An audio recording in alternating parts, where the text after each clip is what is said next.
we want you to hear us and believe us when we say there are manifestations in your vortex that if you will hope for them and believe for them and eventually come to know them, they will manifest in full view for you. Have you ever had an experience of sharing the planet with others who don't see it the way you do? That ever happened to you? Have you ever been in a particular place in time where you were laughing and someone else was crying and you were standing in the same space?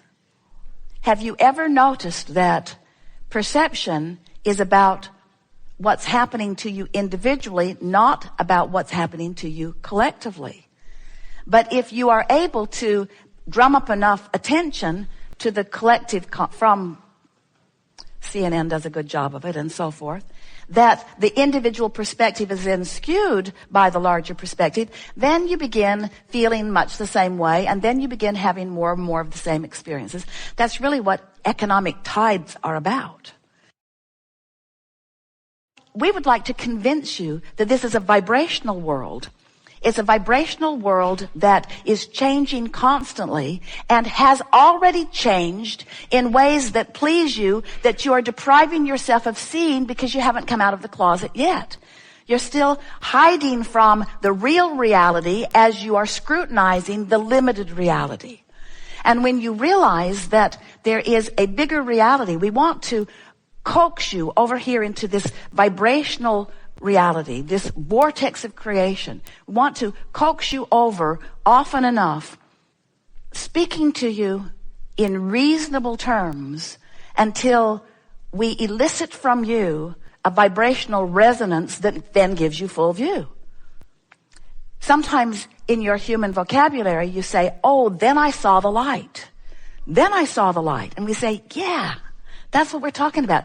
Then I remembered who I am. Then I remembered that all is well. Then I remembered why I'm here. Then I remembered who I am. Then I remembered all is well. Then I remembered who I am. Then I remembered how it feels. Then I remembered. And it's a visceral memory. It's a lighthearted memory. It's a all is well memory. It's everything is good memory. It's that it doesn't matter what appears to be through my screwy, limited, self-inflicted interpretation of manifestation. It's so interesting to talk with our physical friends because we love you very much, have such a warped view of reality. It's so warped. It's like you have a big house and every room is beautifully furnished and immaculately tended to and technologically brilliant. It's just this fabulous house with this incredible view, surrounded by the most beautiful plants. And you have decided to live in the closet with the vacuum.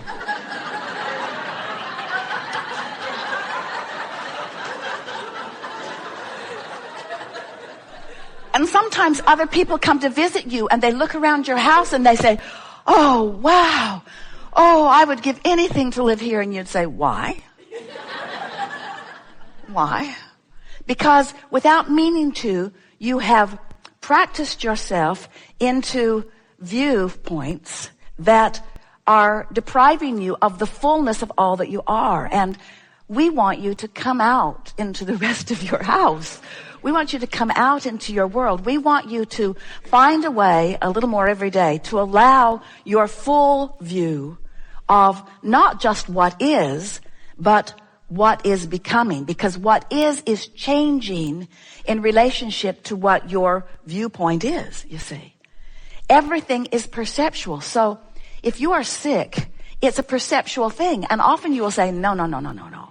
It's proven by the tests, by the facts. There are a lot of people who are confirming this sickness or confirming this bankruptcy or confirming where I stand. And we say, all that is happening is that you are perceiving fragments of that which you really are because you are practiced at not allowing the fullness of who you are to manifest. So when we talk about manifestation, what we're really talking about is your perception of what's around you, your perception of your body, your perception of your world, your perception of your economy. That's the big one these days. So many people perceiving based upon what other people are perceiving. That's like saying, well, my mother lived in the closet and her mother lived in the closet, and I thought we were just supposed to live in the closet. And I know it's not rational when I listen to you, Abraham. I know that I could just open the door and come out, but it's not easy to open the door and come out when I've been in here for so long. Now, this analogy is strong. You laughed at it at first. Now it's starting to depress you. But the reason that we offer analogies is because we want to get your attention. We would like you to leave here today saying to yourself, I want full view. I want full view, which means I want to be moment by moment, day by day, up to speed with how the source within me is viewing life. And what we mean by that is you are so much more than these physical bodies. You are so much more than this physical beingness that you sometimes or even often perceive. You have source within you. You are more vibration than you are anything else. So everything that everyone wants, no matter what it is because they think they will feel better in the having of it.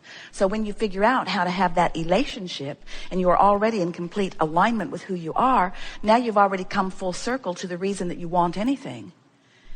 But we want to help you to remember that you are here in this physical format because it is so delicious from your vortex standpoint to then affect manifestation. In other words, creation in this leading edge time-space reality, the stuff, the matter, the people, the conversations, the understanding, the philosophies, the economy, everything will evolve or be spawned from your aligned state of being. And so don't you just really enjoy finding alignment with who you are and then watching that vortex relationship and that connection with this energy that creates worlds?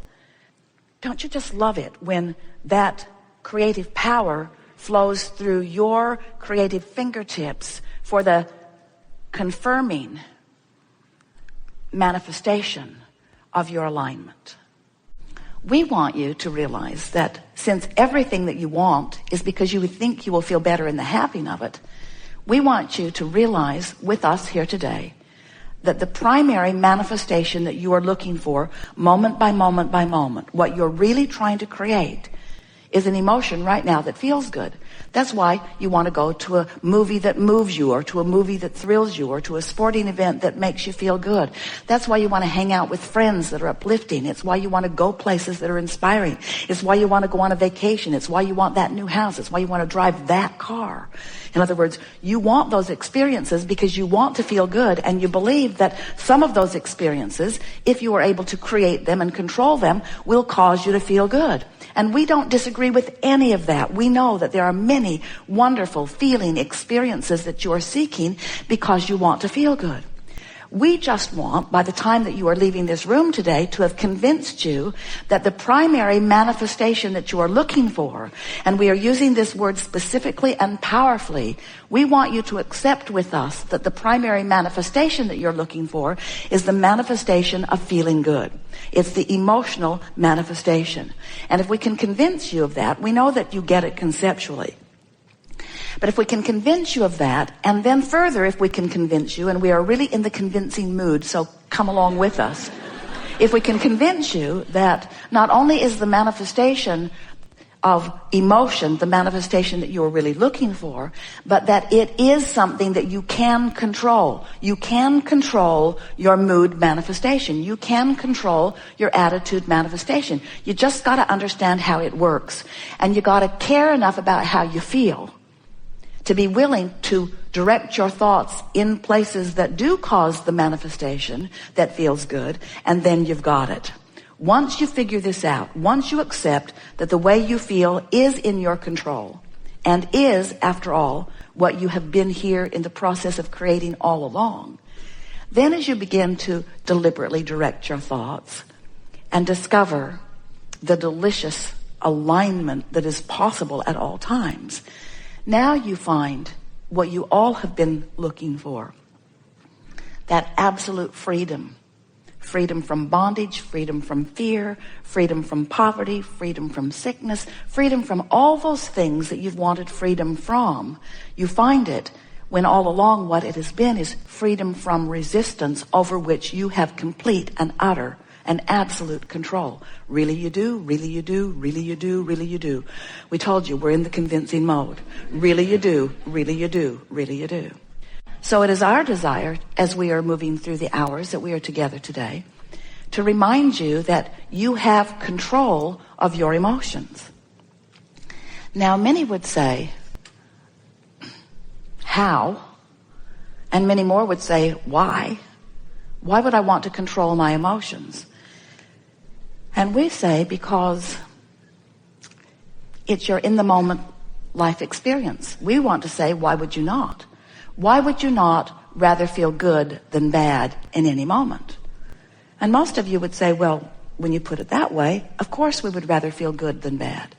In fact, everything that anyone wants, no matter what it is, a material object, a pile of money, a relationship, an improved condition, everything that everyone wants is because they believe they would feel better in the having of it. No exception. So at very clear, deep levels, you understand that you want to feel good. You just don't yet know that you can always feel good. So we want to approach this emotion which is central to your moment-to-moment life. We want to approach it from a new framework today. Many times you come to these gatherings because you do want to gain control over your life experience. And if you've been listening to us for a while, you've been hearing us say, might want to give that control up. Because the control that most humans are trying to affect is control of conditions. If I could just control that condition, then when I look at it, I would have a good feeling, knee-jerk response to it. Because good conditions evoke good feelings from me, while bad conditions evoke bad feelings from me. So most humans are really going about it the hard way, the impossible way, trying to control conditions. Whether you know it or not, or whether you even want to know it or not, you're vibrational beings. And you are, in this physical format, extensions of an eternal consciousness, a source energy point of view that has expressly presented itself here into this physical experience. So you began as source energy, but you remain as source energy even though you are here focused in this physical body. Most people, you're a little different than most people, don't get that.